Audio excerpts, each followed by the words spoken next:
So coming from Yahoo Finance and a number of other sources, it does appear now is the time to buy shares in SpaceX. You're going to be highly disappointed if you don't buy shares in SpaceX while it is down to only somewhere around $110 a share. As you may have seen, some financial analysts out there think it's going to get to $800 a share. Imagine how much money that would be worth to you. Imagine being able to retire because you believed in Elon Musk. And if you're sitting there thinking, why should I invest in SpaceX right now? Right, their space launch business essentially has the same revenue as OnlyFans. Their Starlink system basically has the revenue of an ISP, and their AI component of the company is essentially burning cash. Well, the reason is because apparently Elon Musk thinks that SpaceX could reach approximately $1 trillion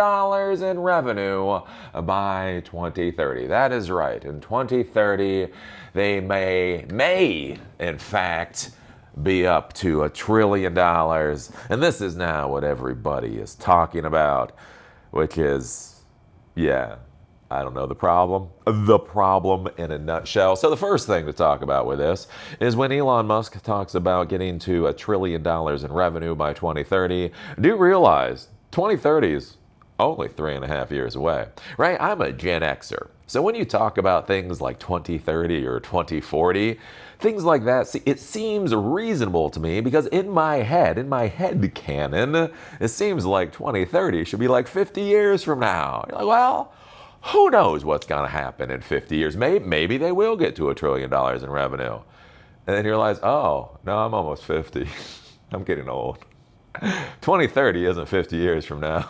2030 is 3.5 years from now. I think that is an interesting thing with so many of Elon Musk's, estimations or whatever else, putting these dates on these estimations. Again, for folks like me, saying 2030, right, just instinctually, that seems like it's a long way away. It's just not 3.5 years away, right? So anyways, but you sit there, that's the first thing. It's only three and some odd away. And then the next is if you actually look at the revenue for other companies out there. So Nvidia and Apple right now are running neck and neck as the most valuable companies in the world, somewhere around $5 trillion in valuation. And the curious thing is if you look at it, Nvidia, it was kind of weird when I was looking at their numbers, but basically their revenue is somewhere around the $200 billion per year mark. So they bring in about $200 billion per year. And then Apple brings in a little bit north of $400 billion a year. So I just want you to think about that for a second, right? Nvidia and Apple, most valuable companies in the world. And they're bringing in that's cool, hundreds of billions of dollars per year.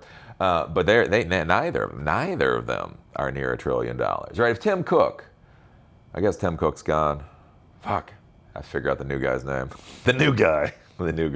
Anyways, if the new guy over at Apple said that Apple was going to get to $1 trillion in revenue by 2030, like that would be an interesting one. It'd be like, I wonder how Apple is going to get to $1 trillion by 2030, right? Because Apple has a very valued hardware business. Apple actually has software as a service, infrastructure as a service type businesses with their whole iCloud thing.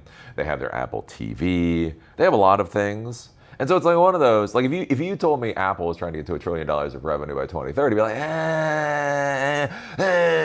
I'm not sure I buy it. I'm not sure I think they're going to get there. But again, you can see the path.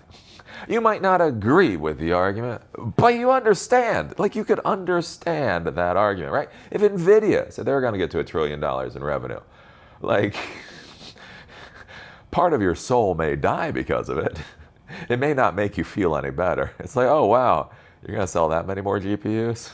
Yay, right? But again, you could understand the art. You could understand the theory of how you might get from point A to point B. The curious thing is when Elon Musk comes out and talks about those SpaceX, like, I don't get it. I don't understand. Like, where the fuck does this number even come from? It literally just does not make sense. But that's the thing that Elon Musk does. Elon Musk comes out and he is able to lie. I don't understand this, right? When you look at publicly traded companies, and that's the important thing to understand now. SpaceX and Tesla, publicly traded companies. Remember, publicly traded companies, the owner is not the CEO, it's not the founder. The owners are the people who own equity in the companies, right? And so the big thing is the CEOs are not supposed to be able to lie. And the weird thing that I find with Elon Musk is he just lies all day. Or how is this not a lie? If you're like, Eli, this is not a lie.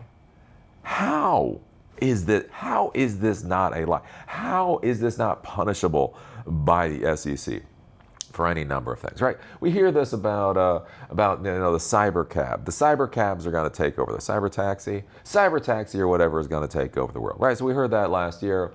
So they deployed cyber taxis, in Austin. Right? And the curious thing is, I actually went to Austin for a little bit last year. And the curious thing is, you go to Austin, and I shit you not, I was tripping over Waymos. It's like Austin is like infected with Waymos. And the thing is, it's not like, oh, you're down in the business district, you see Waymos. No, you're out in the business district, you see Waymos. You're out more in the suburby type things, you see Waymos. You're in the park, you're seeing Waymos. Like everywhere you go, you're seeing, like Waymo is there. I still have not seen a Cybercab or whatever in the wild. Not at all. And yet he's talking about how it's going to take over the world. And now we're a year past that, and I still haven't seen a Cybercab in the wild. Right? It's interesting. So I'm at the AI4 conference right now. That's why I sound like crap, and I'm in this hotel room. So it's an AI conference with like 12 to 14,000 attendees, and it looks like it. Like a lot of these conferences, they say numbers. You're like, yeah, maybe. There's a shit ton of people. There is a lot of people here for like a small, large conference. Anyways, right? And the funny part is, like, you come here and they've got a Cybercab. So I've actually now seen a Cybercab. What do you say? Well, Eli, now you're lying. You just said you've never seen a Cybercab in the wild. Oh no, I've seen a Cybercab, just not in the wild. They have this lineup. Right? And they've got a Cybertruck and the Cybercab, the Model S or Y or whatever else. And it is just sitting there static. And the funny part is, so I go and I talk to the person. I'm like, hey, yeah, so what's going on? We do all this. He's like, oh, yeah, and we do have demonstrations of full self-driving. And I was like, oh, okay, that's interesting. Wow.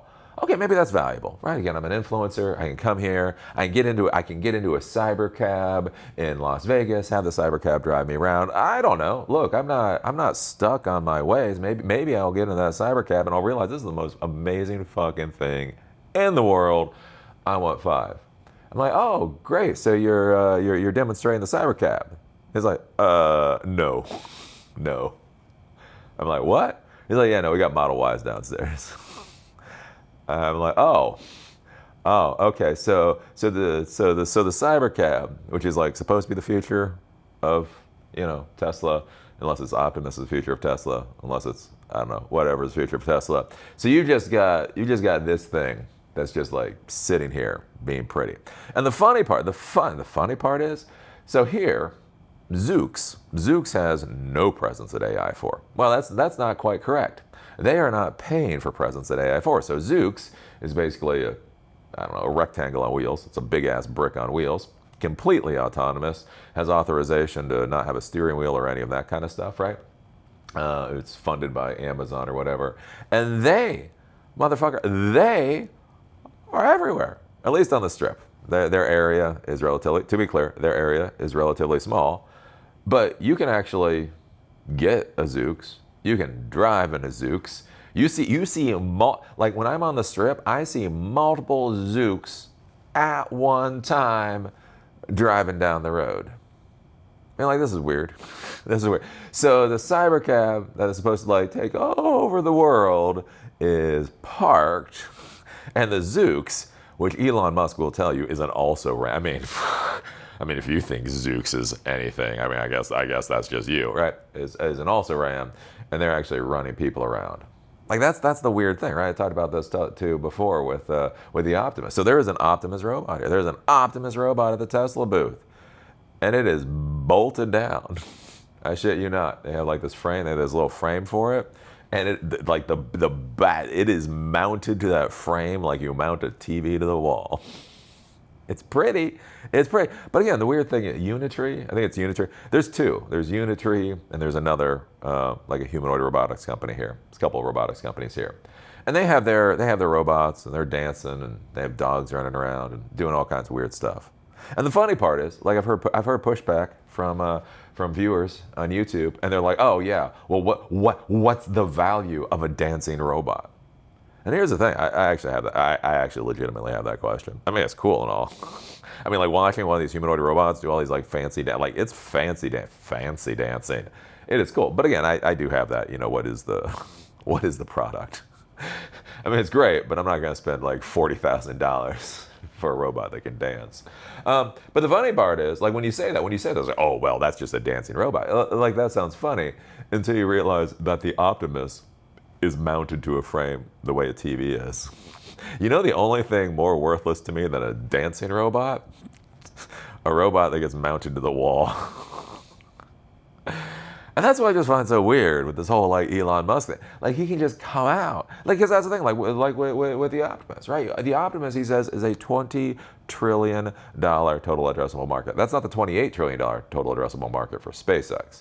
SpaceX is a $28 trillion total addressable market for AI services, I guess. Tesla has a $20 trillion total addressable market because everybody's going to want a humanoid robot. And so, like, that's the weird thing. Like you said, it's $20 trillion total addressable market. He said, as far as I've been able to tell, he said publicly for the Optimus, the only problem that they're running into is the hands. He's gotten very specific about hands. Hands are complicated. Which, fair enough. Hands are probably complicated. But like that's weird. Like you are at an AI conference, and you're not even having your shitty ass little robot walk around.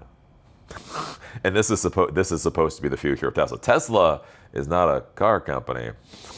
It's a robot company, obviously. Haven't you seen their robot mounted to the frame?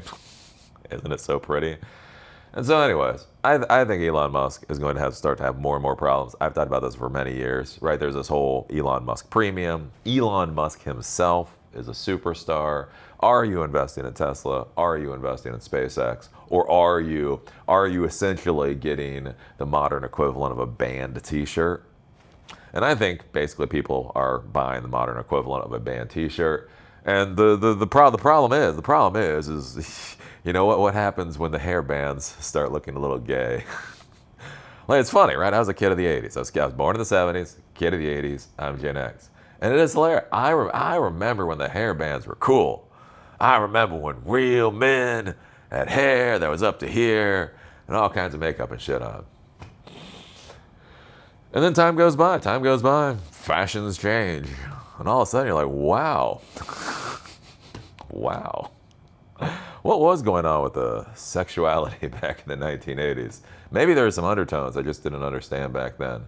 That is weird. I just can't imagine Justin Bieber coming out with hair up to here and all kinds of makeup on his face. My fashions change. People move on. What's going to happen with SpaceX and Tesla when people no longer want Elon Musk's band t-shirt, essentially? Those are my thoughts. Those are my ponderings. What do you think about this? What do you think about Elon Musk floating the idea that SpaceX could reach $1 trillion revenue by 2030? When I say 2030, are you thinking 3.5 years away? Like, seriously. That's so weird. I was in New York City for the millennium. And now it's almost 2030. That's so fucking bizarre. Anyways, what do you think about this? Again, compared to Apple, compared to Nvidia, like, do you see, even if you disagree with it, even if you're like, that's dumb, like, do you understand the argument? I do not.